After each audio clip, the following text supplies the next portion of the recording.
Hello, welcome back to the Giant Papist. This will be the Gospel reading and reflection for the Wednesday of the first week of Advent. The reading here is Luke chapter 11, verses 29 through 32. This is Luke's account of Jesus stating he will give the sign of Jonah. So, without further ado, when the crowds were increasing, he began to say, "This generation is an evil generation. It seeks a sign, but no sign shall be given to it except the sign of Jonah. For as Jonah became a sign to the men of Nineveh, so will the Son of Man be a sign to this generation. The queen of the south will arise at the judgment with the men of this generation and condemn them. For she came from the ends of the earth to hear the wisdom of Solomon, and behold, something greater than Solomon is here. The men of Nineveh will arise at the judgment with this generation and condemn it, for they repented at the preaching of Jonah, and behold, something greater than Jonah is here. Thus endeth the lesson.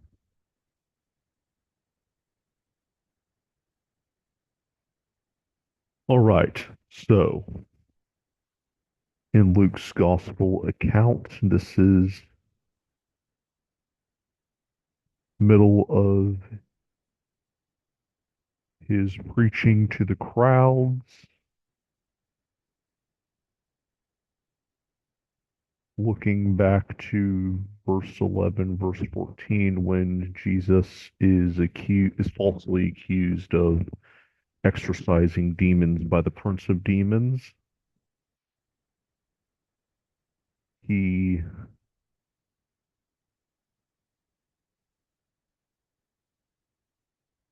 responds succinctly, and this appears to be a continuation from that event, with the note that the amount of people around Jesus was now increasing. So, in a sense, you could say this is a continued conversation to those who falsely accused him.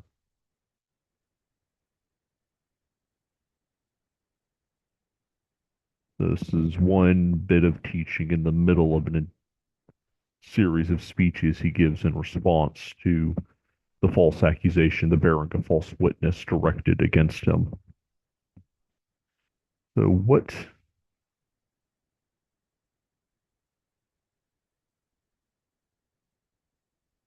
the giving of a sign, the issue that seems to be going on here is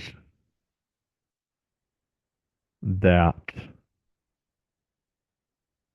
the opponents of Jesus are wanting him to give a miraculous sign to prove who he says he is, and at that point they supposedly will believe him, which is odd because throughout his public ministry he's been giving many signs. And keep in mind that this conversation occurs right after Jesus exorcises evil spirits from a man, from a mute man. The demon was apparently making the possessed man mute, and once the demon was gone, the man was able to speak normally again.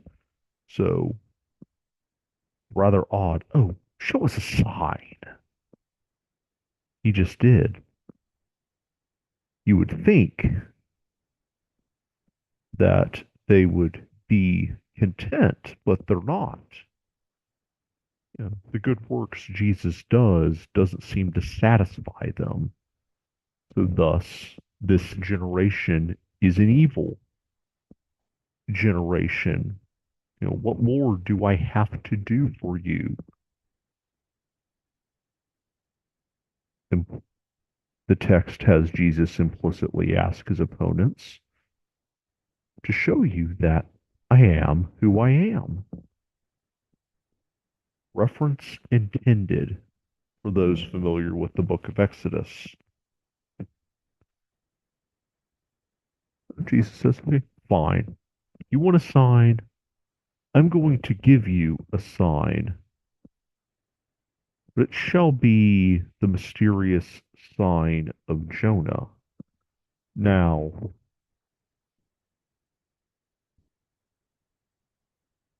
there is debate on whether Jonah was actually killed by the large fish when it swallowed him or not. I'm not going to get into that video since that's not what's important here. What's important here is the fact that Jonah was in the whale for 3 days and then he comes back, which is why this is often understood to be a implicit prophecy of his upcoming death and resurrection that Jesus is giving.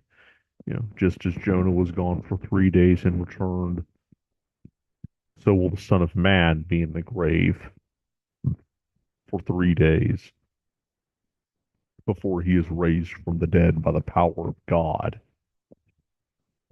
So that's the analogy we should be thinking when we hear Jesus speak about the sign of Jonah, is the fact that he was gone for 3 days, then he comes back. And again, referring to himself as the Son of Man. And with that, we're supposed to be thinking the book of Daniel. There's a reason why Jesus called himself the Son of Man throughout his public ministry as the title of choice. He begins to reference other stories from the Old Testament books. First, the Queen of the South, the Queen of Saba, the Queen of Sheba. She hears about the wisdom, the famed wisdom of King Solomon, one of Jesus' human ancestors.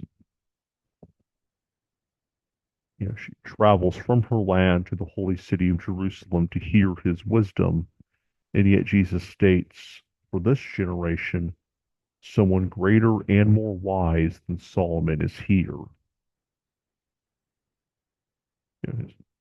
Jesus is the wisdom of God, the second person of the Holy Trinity, incarnate as man. He is not just another wise king. He's the wise king.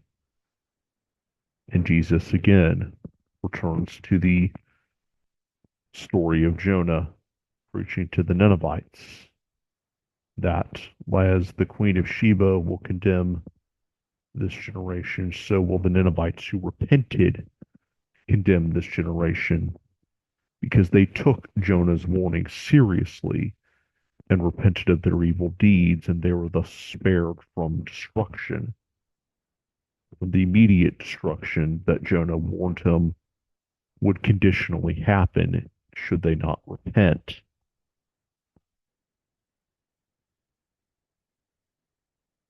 And yet, someone greater than Jonah is standing before them.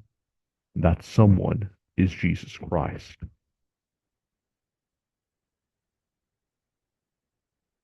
Do we trust Jesus when he says who he says he is?